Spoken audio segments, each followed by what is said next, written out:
A igreja de Nossa Senhora do Rosário, no Icó, é o tipo de lugar que carrega não só história, mas também um peso simbólico que atravessa gerações. Construída em meados do século XVIII, ela não é apenas uma obra arquitetônica, é uma forma de nos lembrarmos que a fé e a resistência caminharam lado a lado, especialmente em tempos de injustiça e desigualdade.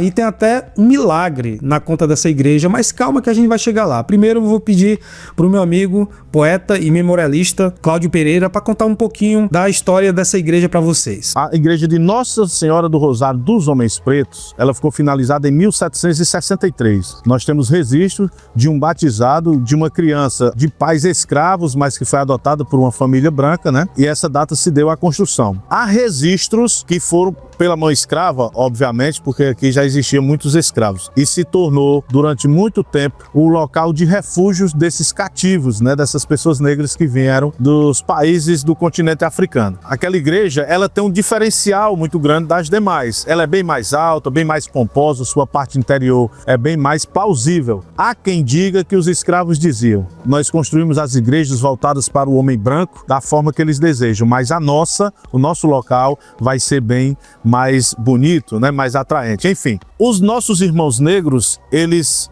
frequentavam lá, mais propriamente, uma vez por ano, eles iam lá para manifestar suas crenças, né? Se confraternizar. Então lá eles faziam rodas de capoeira, o que nós chamamos hoje de quermesse, eles já faziam com a partilha dos alimentos, eles faziam todo um dia de brincadeiras, né? De partilhas de alimentos, mas também ao final da tarde. Eles faziam a coroação do rei e da rainha do Congo, que era muito comum lá no país Congo, no continente africano, eles fazerem e manter essa tradição. E também eram escolhidos depois disso, tipo uma confraria, que era a Irmandade do Rosário dos Homens Pretos. Eram 6, 8 homens negros escolhidos por essa sociedade para representá-los no restante das festividades religiosas e nas outras ações durante o ano. Na parte de trás dessa igreja tem um cemitério que é voltado para as crianças pagãs. Aquelas crianças que nascem com pouco tempo mortas ou nascem mortas, solicitam-se ao frei, ao padre na época, para sepultar. Então eles abrem o espaço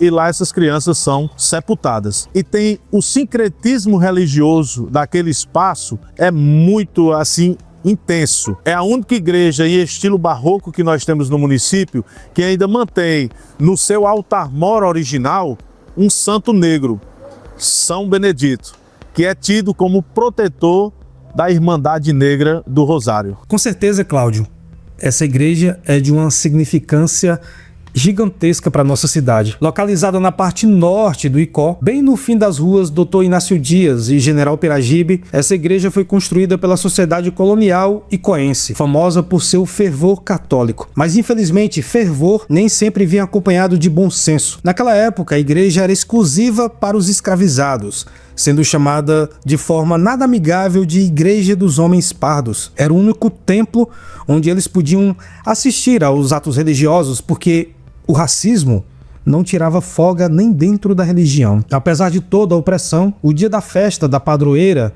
no mês de outubro, era um momento especial.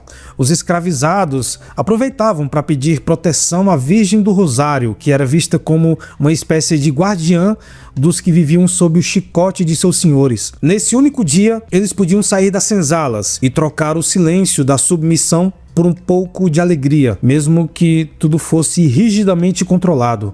Era um pequeno respiro em meio a tanto sofrimento. Agora, falando da localização da igreja, ela não foi construída longe do centro da cidade por acaso. Naquele tempo, havia uma obsessão em manter brancos e pretos separados, porque na mentalidade distorcida da época, essa mistura era inadmissível. Os escravizados eram tratados como objetos e até andar ao lado de uma pessoa negra era visto como desrespeito entre os brancos. Pois é, a sociedade era e ainda é muito complicada. Mas o que realmente eleva a história da Igreja do Rosário a outro nível é o milagre do comandante Francisco Manuel, uma história pouco conhecida pelos icoenses.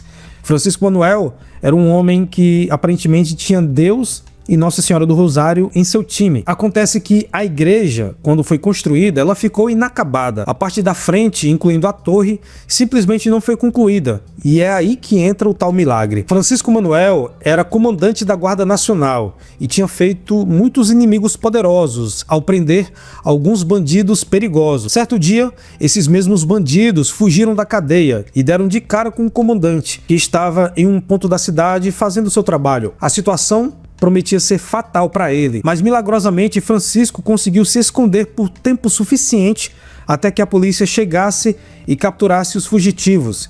Ele ficou atrás de um morro em frente à igreja do Rosário. Para o comandante, aquilo não foi sorte, foi intervenção divina, cortesia de Nossa Senhora. Grato por ter escapado da morte, Francisco Manuel tomou uma decisão: concluir a igreja. Ele mandou então erguer uma imponente torre que até hoje desafia o tempo e conta essa história.